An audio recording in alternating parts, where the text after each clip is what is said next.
Welcome to Co-Opinions, where we talk about our opinions and want to hear yours. Today I have Chris with me.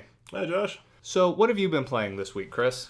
This week I've been playing two games, actually. First up is Wild Arms 3 on the PS4. It recently came out, and that is a PS2 on PS4 release. And I'm also playing Zero Escape Virtue's Last Reward on the 3DS. Have you played either of those games? Now, Zero Escape Virtue's Last Reward I've heard about because that is the second game in what will be a trilogy of escape room games. That's exactly right, which is why I'm playing through it now, because I think in a few weeks here, the third installment is going to be coming out. And the name escapes me right now. Zero Time Dilemma. Zero Time Dilemma. Thank you. That's it. The reason I remember that is because the second game supposedly ends on a huge cliffhanger because Nick played these games and he loved them. He really tried to talk them up to me. Escape room games, just not really my thing though. The thing about it is that he was super bummed because it didn't seem like Zero Time Dilemma was going to come out. And it's a huge deal that it's actually coming out. Yes, it is. I have a friend who talked about games regularly, and he's the reason I got into the non-re games like 9 Hours, 9 Persons, 9 Doors, and Virtue's Last Reward. And he was like, I don't know if Zero Time Dilemma is going to come out. Then lo and behold, it was announced, I think last year, hey, we're bringing it West Side, so it's exciting. So I had to get on the series so I can be ready when this new game comes out. So do you think you'll have it done in time? That's up for debate, because I've got things going on at home with being a new dad with twins. So. Oh yeah, congratulations on that. Thank you. I love them dearly, but man, it cuts into my gaming time. I've only played a couple of hours of Wild Arms 3 and Virtue's Last Reward. On the upside, I played Wild Arms 3 before, so it's not like I'm missing anything. I still remember quite a bit about what goes on in that game. It was nice to see it again, though, because it's easily my favorite one in the series.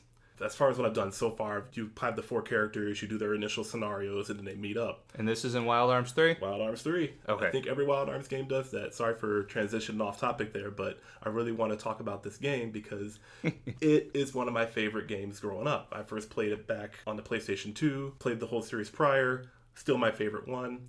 But something that just is so awkward is that the scenario is you are in the wasteland of Filjaya. And the series has kind of progressed over time. The first game you were in Filjaya, and it was a lush green world. It had forests, trees, and oceans. Wild Arms 2 takes place some interminable time later. There's more sand, less vegetation, still some water, but the world is dying. Wild Arms 3, world's practically dead. There are no longer water oceans, there are sand oceans. Blech. People go out in the world to be called, quote-unquote, drifters. Which is like the same as a vagabond or hero. And the first girl you play with, Virginia Maxwell, turns 18 and tells her adoptive family, I want to be a drifter. Is this something to aspire to? Do you want to be a drifter? Here's the thing of being a drifter, though. It sounds like, hey, you're going to be this guy out there in the wilderness earning your coin. This is not the lifestyle you want to have. People are struggling to be either a farmer. You could have gone to school. No, you're going to say, I want to go out into the wilderness and shoot things. And the reaction to her adoptive mother and father, which are her aunt and uncle, is hysterical because they're just disparity between her saying, I want to be a drifter. And then the mother goes, oh no, not my baby. Like, that's right. You could have been a doctor. You could have been a farmer. No, you want to go out into the wasteland and potentially die a dog's death. But that's about that. It's fun, though. I really do enjoy it. What kind of a game is this? It is a traditional Japanese RPG. Okay. It's got turn-based battles. You've got a world map to explore. You've got dungeons you crawl through and puzzles to solve, items to collect, everything in between. The key thing about it is that while most RPGs have a fantasy setting or a futuristic or old world medieval setting, this has a Wild West setting. We're talking you're out there in the desert with cacti and steam trains, and all your characters fight with pistols. There is magic, of course, through crest graphs. There's horseback riding you can do, not like Red Dead Redemption where you can kill your horse, but you can engage in battles on your horseback, and it's pretty cool. I liked it. Did the first 2 Wild Arms games have the Wild West theme, or is that only since everything's sand now? That's like the main draw behind Wild Arms. Okay. It Wild kind Arms of like Wild West. Right. Exactly. But you said it was all green in the first one, and I normally don't think green Wild West. Exactly. Well, the first game was a bit more of a spaghetti westernish kind of thing, but even that's still not quite right. You had the futuristic setting. Yes, there was a wilderness, but you also had towns. It was kind of like the late 1800s American West, where you had the prairie, but you still had towns. You still had the Wild West. You still had the outlaws. And you still for some reason, still have guys who wield samurai swords and have a fast draw technique, except instead of pulling out a gun, you pull out a sword real fast. So it's like Iato style. That's one of your characters. He does that. Do you ever see the problem of bringing a sword to a gunfight? Is that actually addressed in any capacity? You know it should be. I would think it would But no, be. of course not, because it's a JRPG, so the anime tropes are there. Absolutely. Sword beats gun, man. Does it go as far as to see people deflect bullets with their swords? Has that happened? I remember something like that happening in Wild Arms 3 later on, where there's a character you meet. He has an afro, he fights with a sword, and I think he blocks a bullet with the sword, drawing it out. It's still half in the scabbard, and he's like, Psh, that's right, I'm a badass. Of course he is. All right, well, do you mind if we move on to what I played this week? Yes, tell me, what'd you play this week, Josh? The thing that I have been wanting to focus on the most, I haven't had a lot of free time myself. I don't have children, but I still have a lot of other stuff on my plate. Enjoy it. Yeah. The thing that I have wanted to focus on most was Odin Sphere, and I managed to get a little bit of time in today. Nice. However, we will touch on that later in the episode. What I want to talk about now, because I know you have a lot of background with it, is Xenoblade Chronicles X. Because I have had intermittent success with this game. It bothers me how loose the progression is. Have you heard us talk previously about our gripes with this game? I've heard about your gripes with My this game. gripes with this game. It's not that it's bad. I want to front load the biggest complaint I have. I was sold a false bill of goods with this game. It's called Xenoblade Chronicles X. It has nothing to do with Xenoblade Chronicles. It might at some point, but I've been told it's more of a spiritual successor, which is fine. But I played it because I wanted to play more Xenoblade Chronicles. This is not really tying in. This is going into some of the JRPG tropes I have a problem with, where there's a ton of mechanics they're not explaining well. There's a huge immersive world that you're expected to grind out, do a ton of little sub-quests that have to be done to progress the game. These are JRPG things that somehow I felt Xenoblade Chronicles, the original on the Wii, dealt with very well. And Xenoblade Chronicles X feels more traditional, so I feel kind of betrayed. Well, you're not the only one with that sentiment. I've heard a lot of people say that. I love Xenoblade Chronicles X. I will also be the first to admit that the original Xenoblade Chronicles, fantastic game. The story in that game beats XCX's game hand down. But Xenoblade Chronicles X, from pretty much every other standpoint, the gameplay, the options, the open worldness, the fact you actually get to be in mechs that transform and battle with, I love it. I'm so glad they did that. That's actually one of the reasons I've pushed ahead, even after I got Odin Sphere. Yeah, what kind of a name was that? Have you never actually played Odin Sphere before? I owned the original Odin Sphere on PlayStation 2, but I never got around to it. Got it. But I did play the demo when it came out on the PS4 for Life Thricer or whatever it is, and I'm a little familiar with it, but the demo really left a lot to be desired. I like the demo because it showed how the graphics are being showcased, how all the characters play, which is interesting because you don't get to touch the characters all like that at once. But we'll come back to this later. Back to Xenoblade Chronicles X. I pushed ahead in Xenoblade Chronicles X because I know when I beat Chapter 6, I get the ability to unlock a mech. Yep. Get your skill. That's what I want. That's what everybody wants. I'm 20 hours in the game and I don't have my giant robot. And this was a common complaint. Yeah? Yes. I'm going to get through it. I actually found something online that says once you get your skill, buy a heavy skill, equip it with these things, take it to this place, and you can go up 30 levels in an hour. I am going to do that because I am not messing around with this nonsense any more than I... You Don't said blame me. The Xenoblade Chronicles X story is beaten by Xenoblade Chronicles. Does XCX still have a good story? Tell me it has a good story. It has a story. Oh, man. I don't want to give away spoilers, Okay. but the story was going in one direction, and I really hope that they kept with that, because there was a real awesome reveal that they did. Something that developed that I thought, oh, that's going to be awesome. I can see where they're going to go with this. This is going to make this game pretty epic. Right. No. The thing that happens never gets referenced again. Is practically ignored. It's like they left the Chef Hawk's gun just hanging, and that annoyed the heck out of me at this game. There were a couple others like that, but even with that, even if they did go the route I was thinking they were going to go, the original Xenoblade Chronicles story, miles better. That story was phenomenal.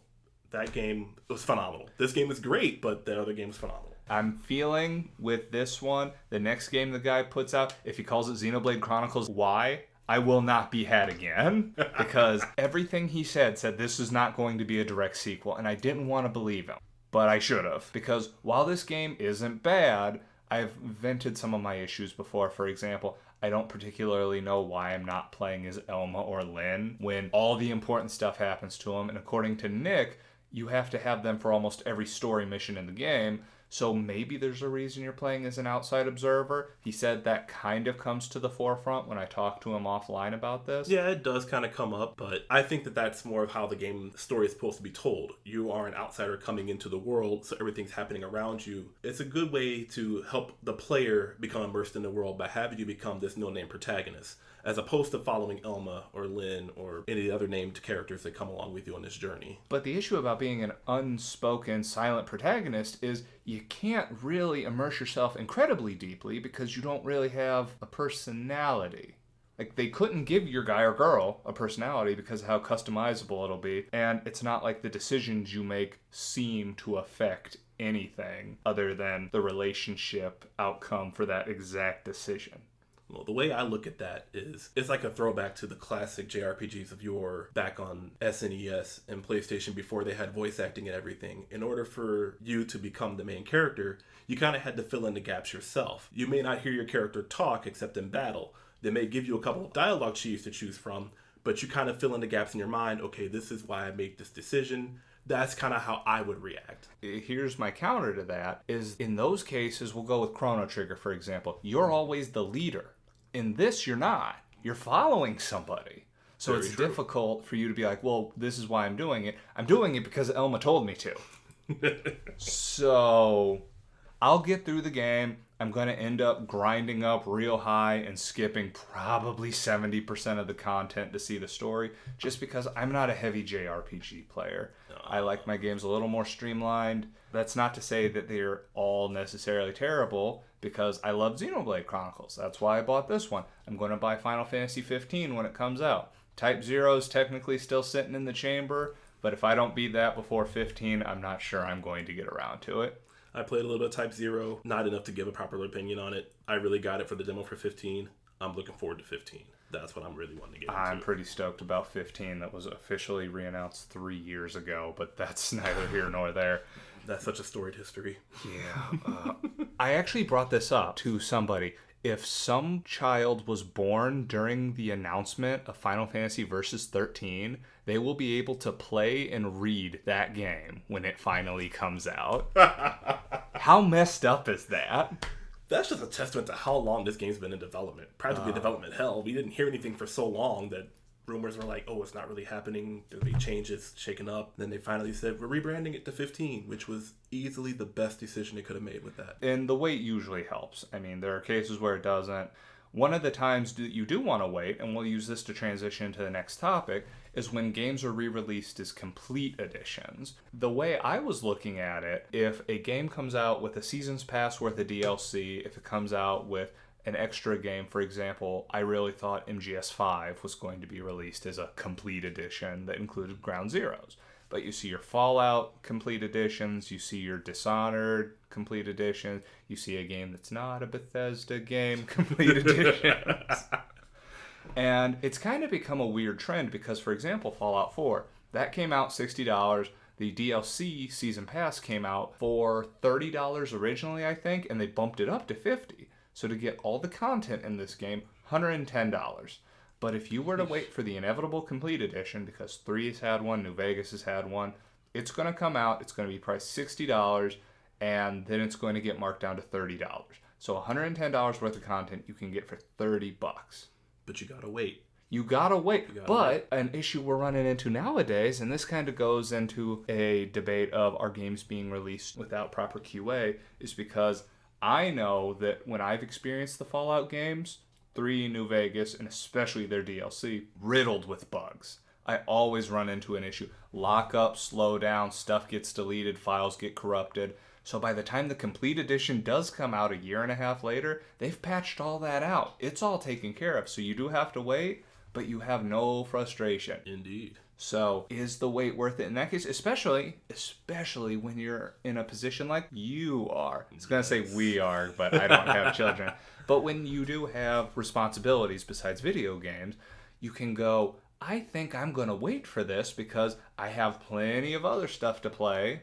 And while I wait for this complete edition, I can play all that other stuff. I can tell you that it's definitely my rationale with a lot of these games. For example, we talked about Odin Sphere. Right. I did get a chance to play it in the PS2. Lo and behold, here comes a new complete edition coming out now, Life Racer. So it's going to be awesome. I'm finally going to have a chance to touch that. Well, in that game, actually, I would consider that more of an HD remake, only because they added additional content that didn't exist before, and we'll touch upon that in our next topic. Yes. But for the complete editions, I really think what I would consider a complete edition is a interesting byproduct of the DLC that's coming out nowadays. Took the words right out of my mouth. I mean, that's been where the industry's going. Ever since games first come online, cool, you got your core game. A few months later, hey, here's some new DLC for you. Sometimes paid, very rarely free.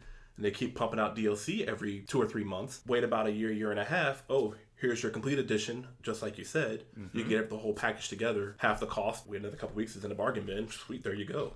And I think that's because of where the industry's gone now. The fact that we can pump out these add-ons after the game has been released. You really couldn't do that with the older games. Another complete edition that comes to mind, for example, was Lunar. Lunar had the original version that came out on the Sega CD. Right. And then they came out with the complete edition, which had some additional content, but it also had some other stuff on there. But that was what complete was back in the day was, okay, here we go. We've updated some information. We got some new content for you. So what's the difference between now, where today is, okay, we got new content in the forms of DLC for you. It's basically a anomalous thing to me. Now, the case that could be made is that prior to DLC, there were expansions. And these are important to differentiate because a DLC, you imagine, is anywhere from a 2 to 4 hour addition to a game. Or reskin. Or a reskin. I'm trying to be positive. For example, BioShock Infinite's DLCs. The first one did kind of feel like a reskin put back in BioShock to cash in on nostalgia. The second one had an entirely different gameplay style. The narrative went a really interesting direction. And as it stood, when you combined part 1 and part 2 of the DLC together, you essentially got BioShock Infinite 2, which was amazing. In fact, I would say that the story for Burial at Sea, which was the DLC, was better than Infinite, which was really impressive. But if we were to look at the expansion packs, I didn't play a lot of games back when expansion packs were a thing. Did you play Warcraft 3 by chance? Actually, no. I was not much of a PC gamer. I'm still not. I mean, the extent that I've done on games like that would be Age of Empires 2. But I did play that, and then in college, we had the Conquerors expansion that came out on that. So can you believe I still play that game to this day? I love my Age of Empires, man. An example of an expansion pack that started on PC and then came over to console when they didn't really know what to call it, Fable. Do you remember that? Of course. Yeah. Now, I'm going to kind of throw out a little disclaimer. Fable has not aged well. No, it has not. No, it has not. No. I was progressively more disappointed in those games as time went on, but that's because I followed Peter Molyneux going, when you cut down a tree, the next year it'll be back a little bigger. Oh my god, you give me so many amazing things. And then it came out and I went, what is this? This isn't right at all. So I was incredibly disappointed with even the first one. And then when I bought the anniversary edition 10 years later, it was not better. Because the second one, people go, well, I like the first one. Second one isn't great. The people who like the second one go, I like the second one, but the third one isn't great. And then I come out of the woodwork and go, none of them were great. They were okay. If you have a rebuttal, go for it. I do not have much of a rebuttal because of the limited experience I have with Fable. And unfortunately, I have to agree with you on that. It was okay, but no. It was a franchise of broken promises. Yes, that's exactly what it is. You got Molyneux. Yeah. To go back to how this has to do with the complete edition, they released an expansion for it that gave some more backstory on the major antagonist, and that was released on PC. Then they released it on consoles as The Lost Chapters. They didn't even know what to call it back then. It was another 6-hour chunk of game. It was interesting because they really weren't sure how to repackage expansions for consoles. It wasn't until digital distribution became a lot more prevalent with the 360 and the PS3 that you really saw this on consoles. I was trying to think of what the first console game I could think of that had multiple DLC, and the first one that jumps to mind for me is Fallout 3 in 2008. If you can think of something before that. For me, Borderlands comes to mind. When did the first Borderlands come out? Oh, gosh. I don't remember. That's a good question. Should have looked that up ahead of time. But well, but that had some DLC to come out for it. And outside of that, my first experience with DLC was when I had a 360, and the first time I played on that was Halo 3, because everybody had Halo 3. If you I have that. Halo 3. Yes. Actually, you can see up there my Master Chief helmet. Yeah. I was on the hype train. Choo choo. Oh, yeah. Yeah. I was too, and I quickly got off. Yeah, same here. Same here. I beat it once on Legendary with a friend, and I'm like, I'm done with this. No more. It's funny you bring up Borderlands, and that actually allows us to transition into our next topic. Let's do it. So Borderlands got an HD re-release in the Handsome Edition. Handsome Jack Edition. Handsome Jack Edition. Right. And I have a friend who loves Borderlands to death, so when he got a PS4, boom, no questions, bought it for him. What are your thoughts on older games being re-released on newer consoles? Even Super Nintendo games and Sega games were brought to the PlayStation. Yes, they were. And maybe N64, but I can't remember much of that. I'm sure there's an example, but I can't think of any. Off the top of my head, though, I know I mentioned Lunar earlier as a prime example. Both games, Lunar and Lunar 2, had come out on the Sega CD. Right. I actually played the original Lunar on the Sega CD back in the college days, and it was a fun little game. Right. It had some interesting tidbits to it, but then they did the Complete, which not exactly an HD remaster, but they did everything else that you could outside of HD and the graphics. They updated the command menus, they updated the music, which that is a controversial topic for me. Oh, yeah. When you upgrade a game and you release a remaster or an HD remake or whatever, you gotta have an option. If you're gonna do new music, have the option for the original music, because Persona on the PlayStation, classic game for me, one of my favorite franchises, my favorite games, did a remake on the PSP. Okay. Updated the graphics a little bit, tried to make it more streamlined because the original Persona was heavily westernized. I don't even know the controversy behind it, but there's a character named Mark who was one of my favorite characters because in the PlayStation version, he was a young black kid. I'm like, sweet, there's a black kid in a video game. I can represent that. I can understand and relate to that. Turns out, no, in the original Japanese, he was not a black kid. He was just a regular Japanese kid with a hat. But it felt like making that change. I don't know. They did it. Interesting localization choice. Right. But when they did the re-release and the update on the PlayStation Portable, they retained the original Japanese. So Mark is now Makun. He's not this black kid who says what's up and speaks in Ebonics. He's now just this Japanese kid who's a little urban and likes art. It has a hat. It has a hat. But they changed the dialogue, which is fine, updating it. Added the Snow Queen quest, which is excellent. And Shoji Meguro redid the music. And I loved the original music from Persona on the PlayStation. Cannot recommend the music on the PSP version of Persona. Oh god, it's just making me frustrated even thinking about it. For a prime example, one of the battle themes in that game was this awesome rockin' track. It sounded like something from Mortal Kombat. Like they sampled the Mortal Kombat theme song and made it into this awesome badass battle theme. Right. No, in the new version, you have this almost happy J-pop song. And it's almost jarring. Like, why did you do this? But they learned their lesson because they also did a re-release of Persona 2 Innocent Sin, which we didn't get in America on the PlayStation, but we got it on PSP. Same graphical overhaul. They updated the graphics, updated the dialogue, added in new music, but you had the option to hear the original soundtrack as well. And that is the best compromise I could ever hope for in a remaster. Allow us to experience what we remember, as well as allow us to experience what the new vision is. I've heard some debates about how easy it is to do that when they localize it. I haven't looked into it too deeply because I'm not the kind of guy who wants a native language option all the time. I know when they brought Corpse Party games over, because I'm a big fan of that franchise, kind of, sort of. It's gone downhill a little bit.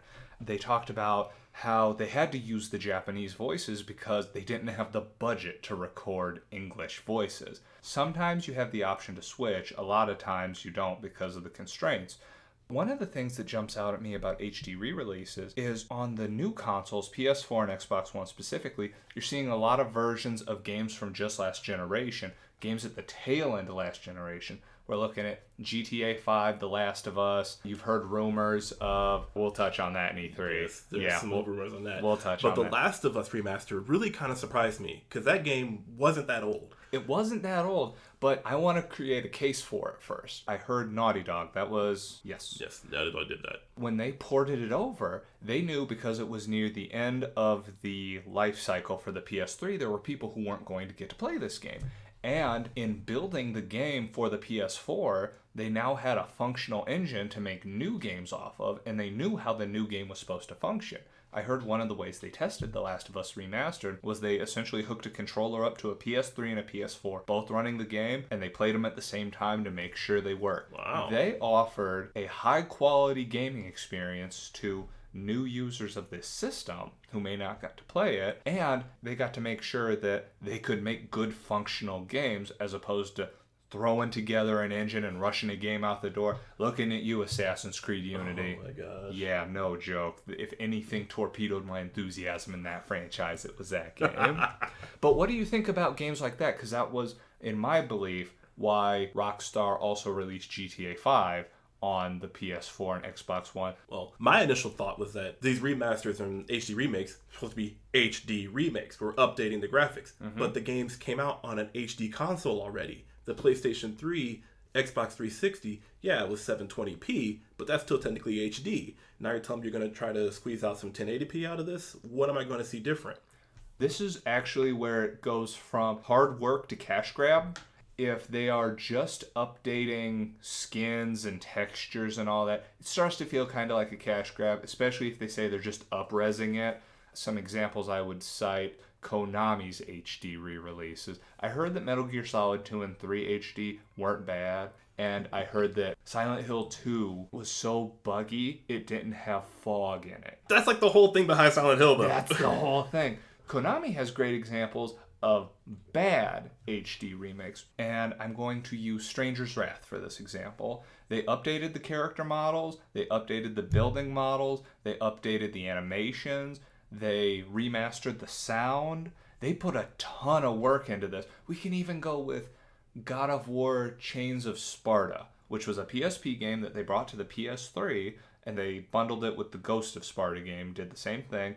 They re-rendered everything in 1080p HD. Could have been only 720p. What's important is I think you saw 2 or 3 of those because of the amount of sheer power it took.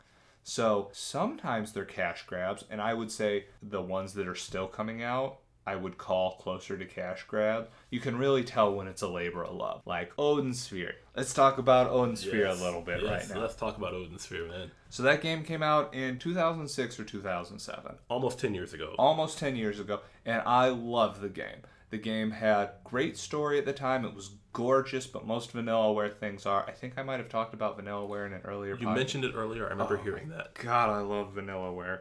They make some beautiful games. They make some beautiful games, but the problem with this game was the fact that the fighting was kind of bland. The battlefields were basically just a straight line where you fought enemies on a 2D plane. There wasn't a lot of variation. The story was really interesting, but the fighting wasn't very interesting. For this new HD re-release, not only have they added new areas, new enemies, I've already fought some new mini-bosses, but they also added a skill tree. They also changed how you do food, which allows you to level up your life. They have added so much additional content that I'm so glad I bought it on day one. As soon as we're done with this podcast, I'm playing more Odin Sphere.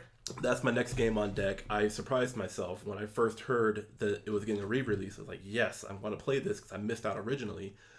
I pre-ordered the special edition months ago, like it was first announced, and it was last year. I forgot about it. And then wife calls me, hey, did you order a package? What? Open it up. Sweet, Odin Sphere. Awesome. Can't wait to play this next because I remember playing a demo.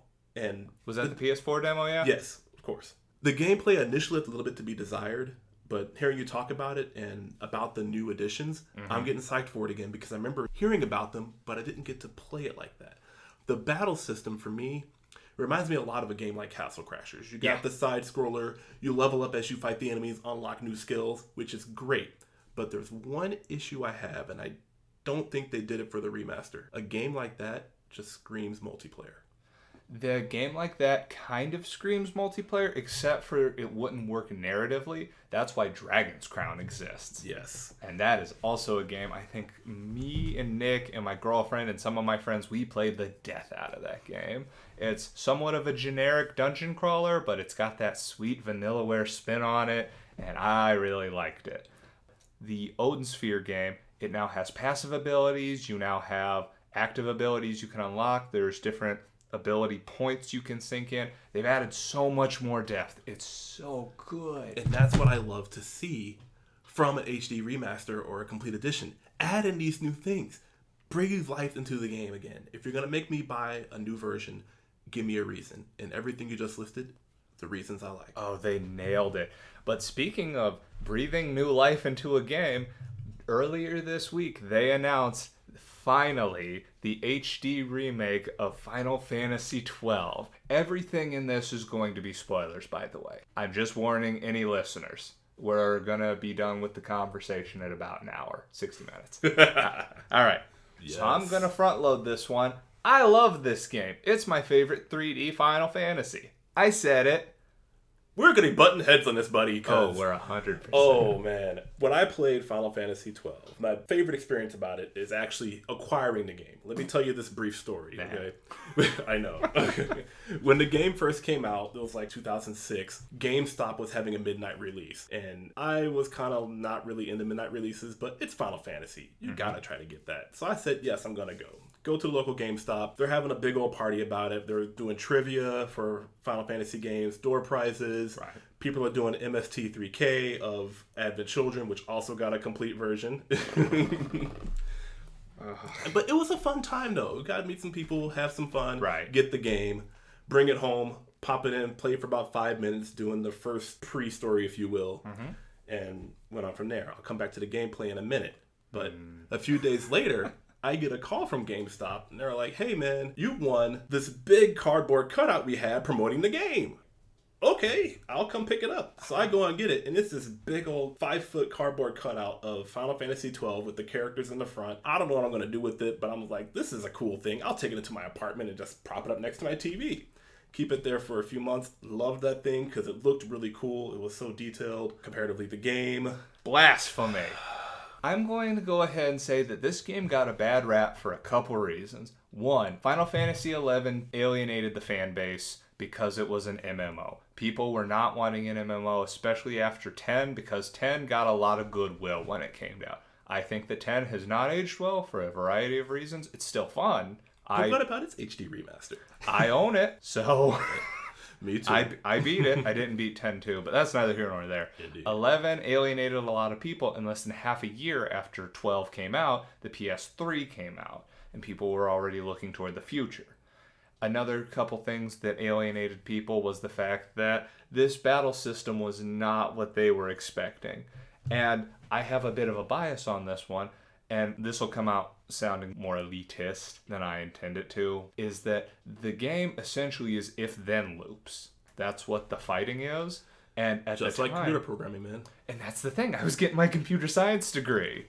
Oh, so it's like right up your alley. Oh, it was great. I loved it. Because I had all these logical loops, and it was fantastic. So the fighting system never really gave me an issue, especially since one thing I think was vastly underrepresented was you could go through and individually choose everybody's actions. It was just cumbersome, so people didn't like to do it. I won't lie. I love the Gambit system. That was actually a surprise for me. I really liked it. That's like one of the things I liked about that game, but I love the fact that you could still do a manual control, and I did do that. I did that for Van. I let my other party members go on autopilot with my Gambit system, and it worked out really well. Right. I was really surprised at how well the Gambit system worked for that game. One thing that was a little weird was the license board. It was kind of like the Sphere Grid. I gotta spend experience points to put on a hat? Really? Did you know that they're doing the International Job Board? Yes, I heard. Where now it kind of makes sense. Because if you want to go out and develop a mage, here's the mage board. So now if you want to equip mage equipment, now this kind of makes sense. That actually is getting me interested in the game. I will admit, did not care for the original Final Fantasy XII. I felt that the story was... I felt that with Vaughn and Penelo, remove them from the game, not much is going to change. Why didn't we focus on Ash? Why didn't we focus on Bosch? Why didn't we focus on Larsa? But what I'm hearing, though... But you're watching it through the eyes of these street urchin kids who have no business being involved. They're there because they have to be, because the story says they need to be along for the ride. And that's actually addressed, though, in the story, because Vaughn and Penelo exist only so you see a perspective of the subjugated nation of Dalmasca. That was the one who was it Dalmasca or Rabanastre? It's been 10 years. That's man. the thing. I'm kind of... They needed to have a perspective of the people who were being oppressed when the army came in. And then the people who were being oppressed linked up with the people who were actually trying to do something about it, which was Ash, and which was Balthier, which was Fran, which was... Yeah, I listed all the important ones. Captain Bosch. He was great. I loved him. Bosch was super interesting. In fact, you can see back there, I have a Gabranth figure. I loved the design in that game. It was amazing. Unlike 10 spoilers, which was about weird ghosts that went into a sky whale, 12 was all political. It was all political. They took the tactics area, because this was an Ivalice, which was the same as tactics, and they continued on the political direction. Ash was one of the strongest females that they have had in Final Fantasy games in forever, because she didn't actually need a guy at any point. Which is why I regret not using her more in the game, because I felt I had to use Van and Penelo because they're supposed to be the main characters. When I play this game, because I will play it again, it's been 10 plus years, maybe my heart will soften to the game by then. But when I play it again, bump Van, bump Penelo, Ash, Bosch, Balthier, Fran. Work with them. And that was the thing. When I played the game, it was Balthier, Ash, and Bosch. Those were the best characters because Balthier, he was talking about how to make the best out of this situation. He was a pirate of opportunity. Ash had an actual political investment. Bosch was a disgraced captain. Everything about this game, it was grounded and realistic and interesting because even the summons were treated with a degree of respect. They were treated like mystical things, not just everyday occurrences. Then why didn't they focus on them more? Why do we have to focus on Van and Penelo? Why do we have to use them as a vehicle? Why couldn't we have used Ash as a vehicle? Why couldn't we have used Balthier as a vehicle? I personally think, and you can disagree with this all you want, I don't think that you remember the perspective right. Because as soon as Ash is involved, there are times where they say, Vaughn, why are you here? And he goes, oh. Exactly. But why is he here? Because he's there because they couldn't just murder him. I would have loved for them to murder him. Once Ash is introduced, Vaughn isn't involved in the story once Balthier and Ash come on board. He's just there because he's like the guy that you got at the beginning of the game who was great when you had to use him, but you don't have to anymore. So they could have wrote him out. Like, hey, I'm taking a back seat to this. Other games have done this. Some people may have connected with him. I didn't. And he is so minimally involved in the story. I don't see how he's an obstacle to enjoyment because all he is at most mildly irritating. You know, in the grand scheme of Final Fantasy terrible characters, there are some characters who are abysmal in Final. There's some characters who are abysmal in almost any franchise. This is very true. But as far as FF12 goes, to me, the worst character they had was Vaughn. Because Penelo was a non-character. I don't remember anything about her. I remember she used a staff. That's what I did with her. You remember more than I do. As soon as I had a character, I bumped her out. As soon as I had two other characters, I bumped Vaughn out. Which is what I should do when I play the game again. Maybe I'll have a better opinion of it. Because I felt Vaughn was forced because he was representative of the franchise. Why couldn't they have had Ash be the representative of the franchise? But that could be my own perception from playing the game, given the fact that that's the first person you interact with, everything's revolving around him. The game is kind of steering you that this is the guy you should care about. Even with the pre-release propaganda, the first looks, the reviews, everything is about Vaughn. And that's the thing. I think you may have been unfairly obligated to the guy, is what it sounds like. That's exactly what it feels like. And I did not have that obligation. I thought he was a worthless street rat. And I'm going to kick his ass to the curb when I play the new game. Try to focus on everything else because it's so interesting how the mysticism in that game is treated more like a weapon of mass destruction than just an everyday occurrence. At the end of the game, I thought the way that they incorporated Bahamut into that game was amazing. Do you remember that? Wasn't that like the big mega gunship that was the Sky Fortress at the end? Sky Fortress Bahamut. Yeah, and it had the giant laser cannon and the point of the game. This was maybe my favorite Cid in the entire franchise because he was the voice of man. He was talking about how they needed to break free of the old shackles of mysticism and make the future they wanted to make. They needed to be less reliant. Wasn't that the whole crystal thing? Right. I'm trying to remember because it's been 10 years, but a lot of it's coming back now that we're talking about it. So everybody was reliant on these crystals that protected their city, that did whatever. I think they made mist or something. But Cid... I remember Mist Quickenings. That's what I learned from that. Cid was 100% against that. There was this mystical tribal tribunal. Oh, I remember them now. Yeah. But one of them worked with Cid because they believed that man shouldn't be reliant on them anymore, which was Amazing. I have a very determinist personal philosophy, so that might be why this resonated with me so much. But Sid's almost catchphrase was the reins of history back in the hands of man. That's amazing. More games need to talk about how people need to take hold of this stuff. I don't remember it being quite as, I guess I want to say, significant and grandiose as that. For me, when I think about it, he almost sounded like a madman.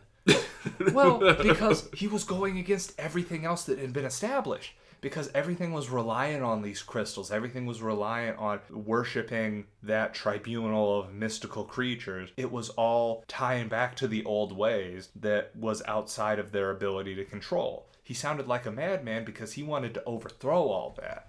If you viewed it in the perspective of how the game was supposed to interpret everything, oh yeah, we've always had these crystals, we'll always have these shards, this is what everything's built on. And he wanted to turn it all over in favor of using his machines or using things that they had created and not had to rely on other people. To quote a previous Sid from Final Fantasy VII, he put his faith in science, not magic. Exactly. And he did it in a way that he was crazy, but he was crazy awesome. And I'm buying this game when it comes out. I'm hoping that any of this is changing your opinion.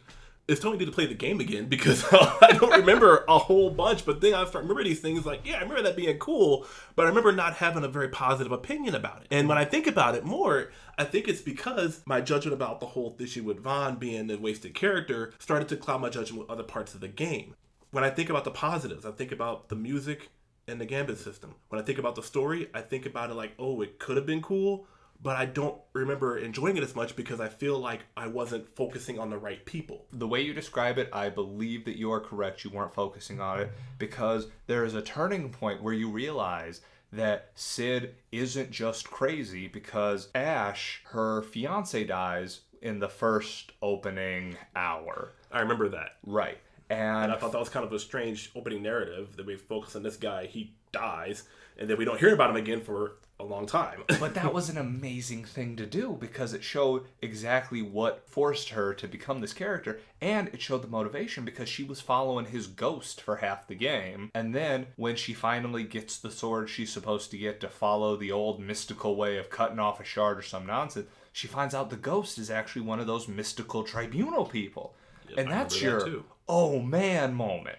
Because that's when you realize Sid isn't crazy. These are manipulative monsters. I finally need to play this game again because I remember what you're telling me, but I don't remember it with the same level of passion that you have. I remember it being kind of convoluted. But when you're describing it and your enthusiasm, it's like, man, maybe I should revisit it, see if my opinion has changed, see if my heart has softened in the past 10 years. Because when I first played it, this was not what I experienced. I thought it was so good. I thought it was so interesting how in the opening cinematic you see the crystal detonate and it takes out the whole city of Nabudis. And then that's not just left aside. That is something you can go and find the decrepit ruins of Necrohala Nabudis. That's an area you go to where you see exactly what this mysticism has wrought. You don't ever have to go there. I think you get a summon there at one point. That's where Zero Miss is. I remember doing some of the summon battles and having, unfortunately, a hard time because I tried to do them without properly leveling for them, thinking, oh, I could be a badass and knock this stuff out at lower levels like I did with Xenoblade Chronicles X. But that was one thing that I did think was interesting about that. One, the summons were all characters from previous Final Fantasy games. They were all the Final Fantasy summons. They were the Lucavi from Final Fantasy Tactics. Basically, characters from the whole franchise. Exodus was supposed to be X-Death, Zero Miss, super obvious. Even the ultimate summon Zodiac was represented as the Final Fantasy Tactics, wasn't it? That was the hidden one. Yes. I thought that was really interesting. And one thing they're getting rid of in the HD release, because they're using the international version, do you remember the Zodiac Spear? Yes. That was shenanigans. That was what got me to buy a guide. Because they go, if you open random chests, you're going to lose this. Yes. This is stupid. That's not a thing in the international version. Thank God. Yeah. You can actually do a corpse run to get to the Zodiac Spear way earlier than you're supposed to. And I never liked corpse runs, man. I hate corpse runs, but I love having a weapon that breaks the game because that's just one of the things I do. But other things I loved about the game. Gilgamesh. Did you ever fight Gilgamesh? No, I did not. Oh my, that was maybe the best incarnation of Gilgamesh because it was the Final Fantasy VIII Gilgamesh. It was exactly him. He's got all the swords, Yes. and he goes, "What dimension have I landed in this time?" And he's voiced by Bender. I was going to say, John DiMaggio is Bite My Shiny Metal Axe. Right. So it's voiced by John DiMaggio, Yes. which, again, super amazing. And when you have the final battle with him, because you fight him a series of times, when you have the final battle with him, he keeps pulling out more impressive swords. He pulls out the Buster Sword, he pulls out the Gunblade, he pulls out the Zantazukin, and the last sword he pulls out is the Worm Hero Blade from Dragon Warrior. Now that you're saying this, it sounds familiar, but I don't remember. Like, He was, I want to remember, but I can't remember. he was one of the final hunts you did, which will roll into something else I love, because when you beat him and the Worm Hero Blade goes up in the air and sticks in the ground, you're like, I want that. I'm going to go pick that up. And when you go hit X, it goes, just an ordinary legendary sword. I remember that. So I did fight him because I remember that. Because I remember thinking, oh, sweet, badass cup of time. What is this? Just an ordinary. And then when you leave, he peeks his head in the screen and you turn around and he looks out. Then he goes, it was so good. The hunts themselves, to me, they weren't the hardest optional bosses in the franchise. There were 2 optional bosses I would consider. Yazmat, which was the final 50th hunt with 100 million HP. Oh, God. I beat that. You're a stronger man than me. Woo, I think that took me 3 or 6 hours. But you're allowed to Yeah. leave, is the thing. You don't have to do it all in one go. Every bar of his life is 1 million HP. He wasn't even that bad. It was just a battle of attrition. The other one was the Omega Mark 12. It was a take on Omega 5 from FF5. Was it, or just Omega? Actually, he's been through many series of Final Fantasy. There are several games that had him in there, but He's kind of a takeoff of Warmech for the yep. first one, isn't he? Warmack in the first one, they had Guardian in 6, but I think Omega was officially in 5, and he showed up in the last area. You had a random chance of encountering him, and if you did, God's help you. Well, I remember in 5, it wasn't even random because he was just an NPC moving around on the walkway. Because when I played 5, I went, who's this silly fellow? And I attacked him and I got wrecked. So, boop, boop. In a similar vein, when I fought him in Final Fantasy XII, he was actually nerfed. Because in the Japanese version, he had 10 million HP. In the American version, he had 1 million HP. I could not beat him. I beat everything else in But that they game. nerfed him for you. They did, and I couldn't beat him. This HD version, it looks gorgeous compared to the original. Arnie Roth from Yes. the Final Fantasy Distant Worlds. Were you there at that concert? Course. Well, were you there when he said that they were re-recording the music? No, I didn't remember that. So the night me and Nick went, I think Nick ended up going both nights. Because I went the first night. And 'Cause I had went the the music second for night. 14. I remember that because they did Answers, which blew my mind. I almost wanted to go to that night for that song, but I couldn't justify going 2 nights in a row. It was right in my heyday of Final Fantasy 14, so I was stoked for it. Got it. It's a great song. I mean, that song almost got me to play Realm Reborn in that closing cinematic. That was a good cinematic. That is still a beautiful cinematic. It's a great cinematic. Yes. But Arnie Roth said we were in the studio re-recording the music for FF12. I don't think they're going to change anything. I just think they're doing it to be updated, orchestral. We'll see. I'm not worried. You can be. You know, I just said earlier about when it comes to music. Now, if they just do a re-recording where it's the same piece, they just updated it with, instead of 1990s violins, we're using the newer violins. Cool, I'm cool with that. If you're going to do a full remix or a remaster of the tracks and you have different music in, I'm not cool with that. I don't think they're going to change the music. I think they're just re-recording the music. I could be wrong. Then I can get behind that. I have been ranting about how much I love this game for probably close to 20 minutes at this point.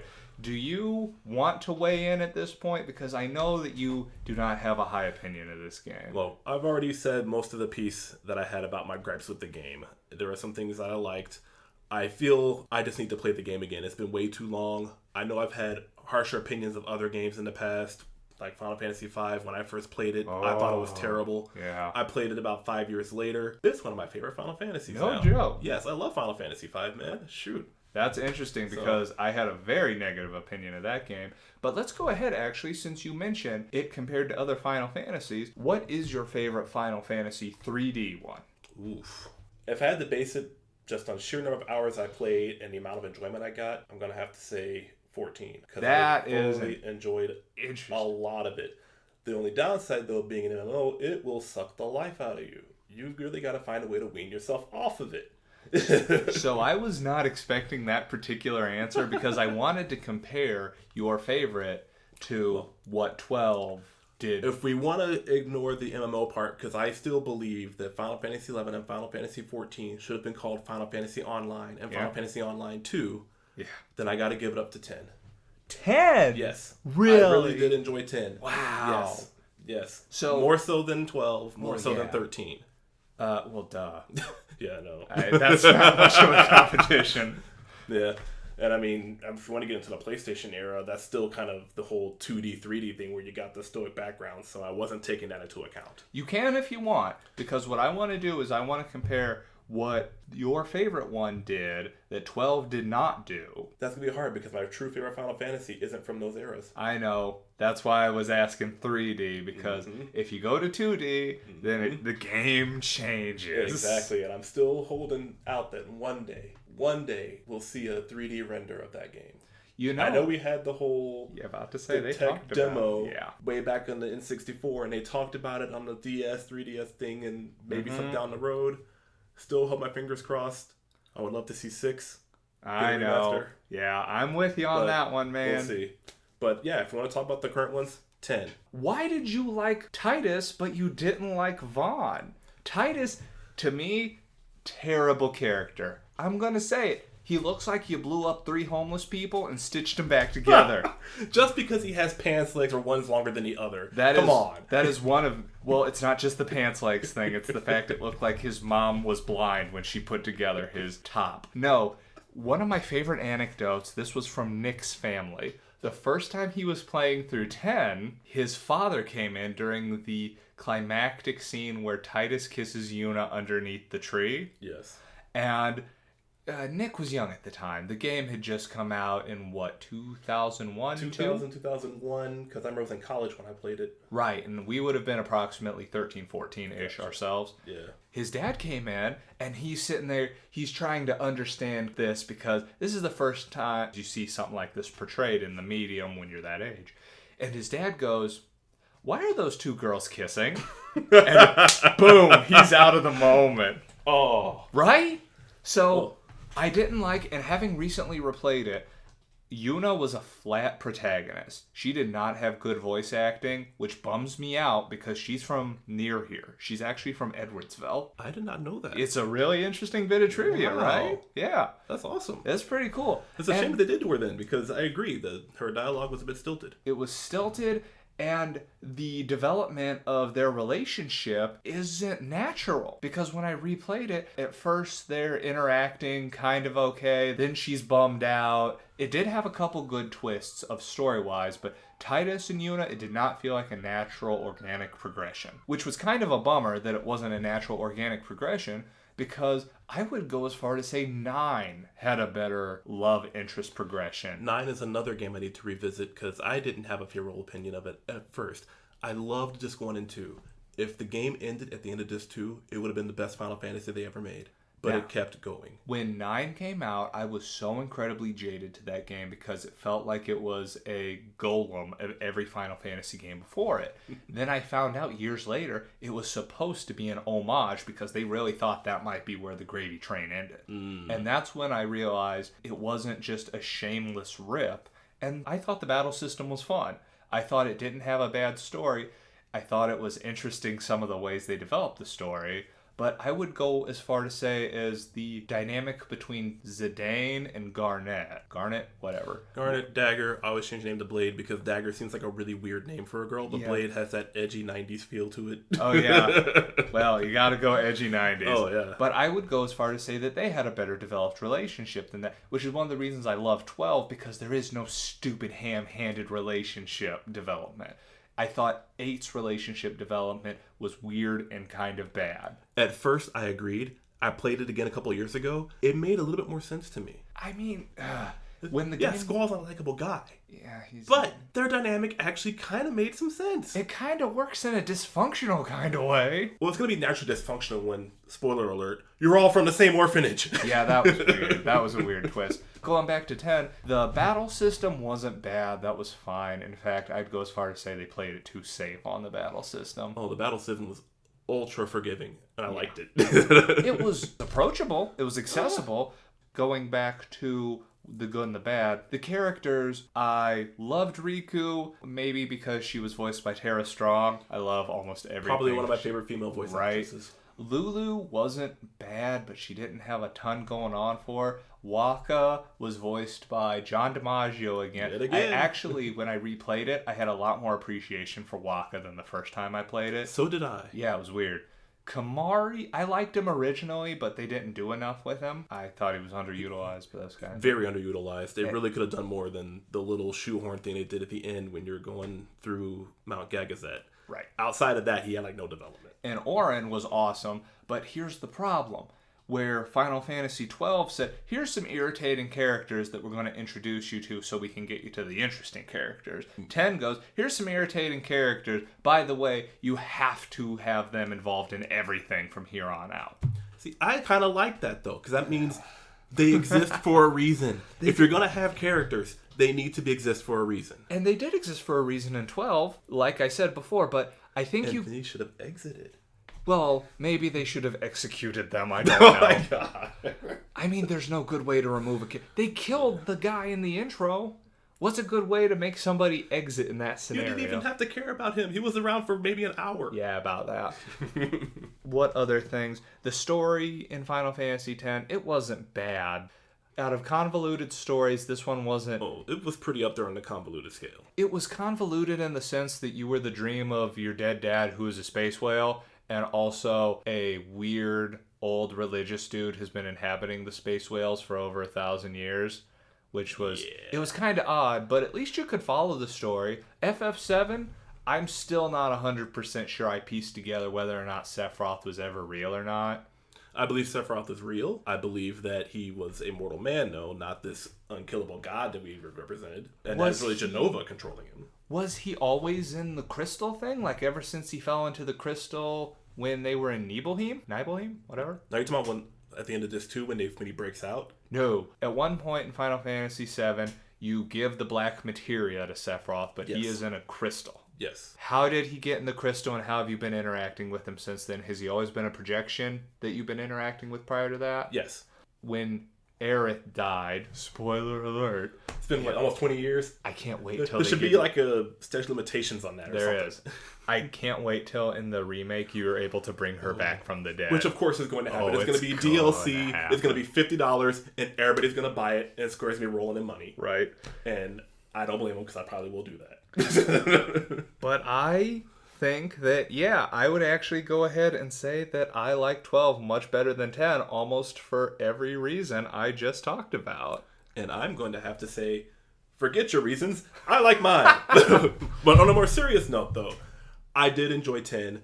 I feel I need to revisit 12 because it's been such a long time. But I did play 10 recently, and I still hold it in high regard. So I don't know if 12 is going to eclipse 10 when I play it again. I almost think it's apples and oranges because 10 does talk about the mysticism and hush tones. It is kind of a big twist that everything's corrupt. But 12 takes so much more of a realistic approach. It's almost verboten to compare them directly. But if we're talking about that, characters...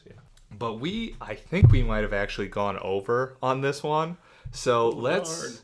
I was hoping for some E3 talk, man. Oh, no, we're going for the E3 talk. This will just be a bit of a longer one. Let's go ahead with the big news coming starting on Sunday, I believe, because EA's having their EA Play event, which is interesting because they said they were pulling out of E3, but they're instead having a little event just outside of E3. Let's talk about what you're most excited for going into E3. If I had to list the games I'm most excited for, I'm really hoping to see some Mass Effect Andromeda. Oh, right. Because I love Mass Effect, the trilogy, man. Still enjoy it. Even with the original ending controversy, I was cool with it. I can appreciate what they did. I'm ready to move on to something new. Another thing I'm really hoping for, I know it's going to be coming out here very soon anyway, but I'm sure they're going to do a little showcase about it. I Am Setsuna. Are you actually pumped for that? Yes, I really am. It feels like it's going to be a classic throwback to the RPGs I grew up with. I'm worried that it's going to just be so busy cribbing the style of the RPG. To quote Penny Arcade, the difference between a ripoff and homage is if you like it. I'm worried not enough people are going to like it. Because it's Chrono Trigger. That's what everybody keeps saying, and I don't want to put that mindset, because if I start thinking, oh, it's the new Chrono Trigger, I'm going to have expectations. Right. And I don't want to have those kind of expectations, because it can ruin my experience when it has no business doing that. Right. So I'm trying to keep that out of sight, out of mind. I'm trying to think of it in a more grandiose sense, that it's like Chrono Trigger in the sense that it's going to be an engaging story in a classic JRPG tone, updated for a modern console. I sincerely hope that, because I know a lot of people are excited about it. The expectations have already started ruining it for some people, so go into it with a blank slate. Indeed. What else you got? I can't remember. Is Last Guardian going to be shown? Last Guardian is going to be shown because they had a bunch of pre-release footage IGN played through. It's supposed to be coming out this year. That's what I heard. But we're like... We don't have a release date. And it's June. We're running out of time, man. Right. I would anticipate, if it is shown primarily at the Sony conference, that we're going to see it in September or October. Probably October. Yeah. I expect to be by holiday, which, depending on who you follow, it can be a nebulous time between October and December 31st. Yeah. There are two other things. Let's hear it. Rumors. Two rumors that I'm really hoping are true. Skyrim remaster. Oh, yeah. I really want to see it. I want to see it. I hope it's there. Bethesda, they talked about Wolfenstein 2 coming. They're going to be showing more Dishonored 2 there. And the Skyrim remaster is a big thing people are talking about. Now, you'd be stoked about that because... I love Skyrim. Okay. See, I just don't play those kind of games, so I know some people... That's the thing. I really didn't either. My experience with Western-style RPGs is basically the Elder Scrolls. My core tenet of gaming consists of JRPGs and TRPGs. Tactical RPGs like Tactics, Karsha, Ogre Battle. Western really doesn't come into play. Another game I really should be playing that I just haven't is Fallout. And I feel that if I touch Fallout, I may never play another game again because I keep hearing awesome things about it. But another game, another rumor, it's kind of out of left field because not a lot of people talk about it, at least in my circles. Ace Combat 7. I want to see something like Ace Combat 7. Flight Sim. Did the last one not do well enough? Ace Combat Infinity? I have no idea what games are in these series. There's Ace Combat 0 through 6. 6 was on the Xbox 360, which is how I got into the game. Then I picked up Ace Combat 4, 5, and 0, which 5 and 0 have excellent stories. All right. Then they had Ace Combat Infinity, which was a free-to-play game on the PS3. Oh. I know. I don't know why they did it. I haven't played too much of it, though, because of that. But they give you the option like, oh, you can play for about 40 minutes, and you got to pay money to get fuel or wait a couple of hours. So it's kind of a good game to play. You got 20 minutes to kill. Cool, let's play Ace Combat. But that's not what I want. And then on top of that, Infinity took the game to the real world. The Ace Combat franchise has always been in what's called Strange Real, which is like the real world, but you still have this other country that's kind of like the imperialistic, militaristic Russia. And then you've got, for example, in Ace Combat 6, you had Ameria, which sounds very similar to America, with its capital city of Grace Maria. If we're going to got in the most patriotic theme ever in any game is the Grace Maria theme song. I highly recommend listening to it. It'll get you pumped, make you want to go fly in a plane and scream for freedom as you fly and shoot things. More than that Steel Wolf game, whatever it was. Metal Wolf Chaos, man. That is something I really wish they had brought out. Yeah, there was no reason that it didn't happen, considering the other games they brought out. It was already translated. For a little background, Metal Wolf Chaos? Yes. Is a game where you play as the president or vice president. You are the president trying to take back America because the vice president usurped you. And you are in a giant mech. Yes. And it is so American. I am shocked it didn't come out. Is there anything else about E3 that you're psyched about? There's a couple of little things, but those were the main things I want to see and I want to hear more about, and I really hope they have some showcases there. Naturally, there's going to be Nintendo with their Treehouse showcase of Zelda. I am excited about Zelda, not so excited about some of the other issues that were going on behind the scenes, for the fact that that was going to be the only game originally, no NX news, but now we're getting Pokemon Sun and Moon and some other game. We're getting some exposure now, more than we had. I know that I'm not as worried, but is there anything else that you would like to bring up? I want to know what you're interested in. Fantastic. So, as you know, I pretty much play almost every console, so I'm a little excited for almost every conference that's coming out. I know that they leaked for the Microsoft conference Dead Rising 4, which is interesting to me because I just beat Dead Rising 3, and the way it ends doesn't seem like it would leave a lot of room for Dead Rising 4. They said it's going to be kind of a remake of the first game, which is interesting to me because then why call it Dead Rising 4? I'm interested to see if that bears fruit. At the Sony conference, you already mentioned The Last Guardian, which I was interested in for the last decade or so. When did that get announced? Forever ago? before Versus 13 or around that time frame? It's been a long time. It's been a long time, but the one that I'm very excited for is Horizon Zero Dawn. They showed the trailer recently. I still want to see it at E3 because you're hunting robot dinosaurs. Looks awesome. How can you not love hunting robot dinosaurs? It looks super great. Nintendo, I want to believe that Zelda's going to look great. I have to believe Zelda's going to look great. You are not alone. I think everybody who is a Nintendo fanboy, myself included, really needs Zelda to deliver. And then, again, this year, Bethesda bring in the heat. So they were the Skyrim potential. Yes. And last year they had Fallout 4, Doom, and they announced Dishonored 2. This year they're showing more Dishonored 2, and there's a rumor that they are going to be showing Wolfenstein 2. Wolfenstein 2 was one of my surprise favorites because it got great reviews, but is Wolfenstein. Why would I pick this up? Then it went down to about $20, and I went, all right, I'll give this a shot. It was great. I loved it. If they announce this, I'm going to be fully on board, and I'm really interested to know where it goes. Did you beat Wolfenstein? No, I did play it, though, but no, I didn't. Okay, I won't spoil the end of it for you. I would not be too concerned. I don't think I'm going to be visiting it anytime soon, and I'm a guy who subscribes to the philosophy of it's the journey, not the destination. Okay, still a quick warning for Wolfenstein spoilers. It really strongly implies at the end that you die. It really seems like they kill you. That game had one of the most significant choices to me. You beat the first level, right? I don't remember too much about it because I played when a friend came over. The significance of it is you have to choose which of your teammates dies. You don't know how significant that is till later in the game when you see how horrifically he died. The bad guy puts him up on the operating table, opens his back up, and extracts part of his brain while he's still alive. And then to really drive it home, he loads that piece of the brain into a robot to fight you as the penultimate boss. And the robot's just asking you to kill it the whole time. Damn it! Oh, it's rough. I'm going to buy that game if the second one comes out. You're making me want to go back and see if I can play that game. It was so good. If I would say I have a pie-in-the-sky, completely out of nowhere dream, I want them to bring back Dead Space. I liked that franchise. I wanted to like Dead Space, but I was also in the heyday when everybody was doing that. Yeah. And everybody had a Space Marine shooter, and I'm like, The first game did space horror really well. I love John Carpenter, who does a lot of space-like horror, creepy stuff. And that game was straight up John Carpenter. That was The Thing, but in space. The second game went more action. The third game almost went solely action. However, if you played it cooperatively, which is the only way I think you should play it, there are bits that are surprisingly cerebral. Because I played it with my girlfriend, and we had the TVs next to each other because there's no local co-op. So we had two Xboxes, and we were essentially LANing it. In the co-op missions, the co-op guy sees different things on his screen than the main player does. There'll be points where he freaks out and goes inside his own head, and on your screen is Isaac, the main character. You just see him clawing at his head, while on their screen they're fighting monsters in their mind. It's a really interesting approach.